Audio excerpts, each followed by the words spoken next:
আজকে তোমাদের একটা নতুন রেসিপি শেখাচ্ছি। এখানটায় রান্নাটা মা করেছে, কিন্তু মা সঠিক করে এখানটায় ভিডিওতে বলতে পারে না।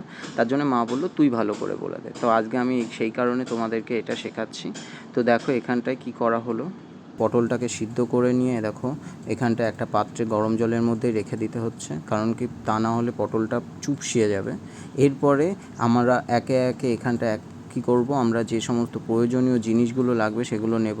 আর এখানটায় দেখো গরম থাকা অবস্থায় পটলের পেটগুলোকে এরকম হালকা করে ছোট্ট করে একটা গোল মতো কেটে ওর ভেতরকার যে বীজগুলো রয়েছে এই বীজগুলো পরপর বের করে দিতে হবে, কারণ কি এই বীজগুলোই পরবর্তী সময়ে কাজে লাগবে, এগুলো ফেলবেন না। এরপরে দেখো এখানটায় বীজগুলো যেই বের করে নেওয়া হয়েছে, এটা পটলটা এরকম টাইপের থাকবে।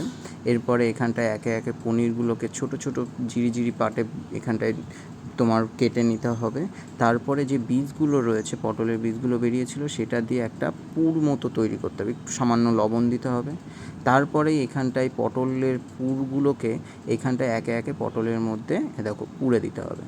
এখানটায় পটলের মধ্যে দেখো মা কি সুন্দর করে এখানটায় পুড়ে দিচ্ছে একে একে। দেখো এই দেখো সুন্দর করে পুড়ছে কিন্তু।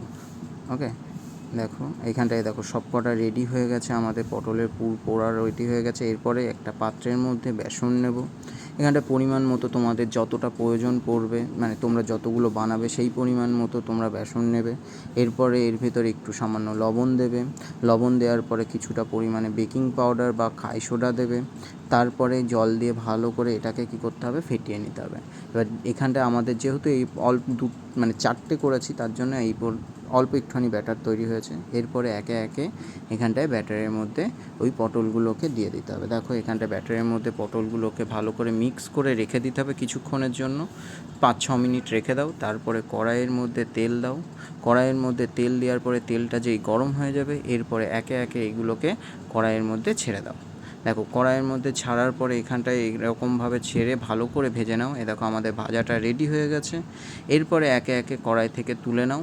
তুলে নেওয়ার পরেই দেখো এখানটায় কি সুন্দর ভাজা হয়েছে। দেখো ব্যাস আমাদের এখানটায় ভাজাটা কমপ্লিট হয়ে গেছে। কমপ্লিটের পরেই দেখো এটা ভাতের সাথে খাওয়ার জন্য রেডি হয়েছে। আর এখানটায় মা একটা ভেঙে দেখাচ্ছে, দেখো পটলের ভেতরের পুরটা কত সুন্দর হয়েছে।